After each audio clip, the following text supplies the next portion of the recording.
छल्ला मेरे जी ढोला कोई तंदूरी ताई हुई है, छल्ला मेरा जी ढोला कोई तंदूरी ताई हुई है, एक माई उंज को जाओ तू उठी भी बड़ा सजना जे तू हासे दिते दुख भी अच्छे खासे दिते लोकां ने ते गल ही कीती तू ते होर खलासे दिते मेरे वीर दी शर्ट पा बशीर दी ते टाई चाचे नसीर दी कोट ਵੱਡੇ ਪਾਈਦਾ ਲੰਡੇ ਚ ਲਿਆਈਦਾ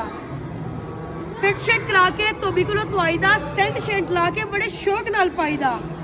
ਬਸ 200 ਰੁਪਏ ਵਿੱਚ ਬਾਬੂ ਬਣ ਜਾਈਦਾ ਫਿੱਟੇ ਮੂੰਹ ਮਹਿੰਗਾਈ ਦਾ ਮੋਲਾ ਨਾ ਮਾਰੇ ਤੇ ਮੋਲਾ ਨਹੀਂ ਮਰਦਾ ਓਏ ਤੇਰੀ ਖੈਰ ਪਕਾਈਏ ਦੱਸ ਤੇਰਾ ਕੀ ਖਿਆਲ ਹੈ मैं की ख्याल दसो मेरी की मजाल है ਚੱਲ ਫਿਰ ਅੱਜ ਚਸਕੇ ਹੀ ਲਾਈਏ ਲੱਭ ਜਾਣ ਚਾਹੀਆਂ ਤੇ ਪਿੰਡੀਆਂ ਪਕਾਈਏ बाहर तो गुजिया ने मेरे दियां चोरियां मेरा भी दिल सी पकाई अज तोरियां ਆਹਾ ਪਿੰਡੀਆਂ ਪਕਾਉਣਾ ਵੀ ਤੇ ਕੋਈ ਜਾਣਦਾ ਚੰਗੀਆਂ ਬਣਾਉਣਾ ਵੀ ਤੇ ਕੋਈ ਜਾਣਦਾ चल फिर चौधरी फड़ी तैयारियां पिंडियां पकावा च रज के करा ਲੋਕਾਂ ਨਾਲ ਗੋਲ ਗੱਪੇ ਤੋਂ ਸਾਡੇ ਨਾਲ ਰੋਲੇ ਰੱਪੇ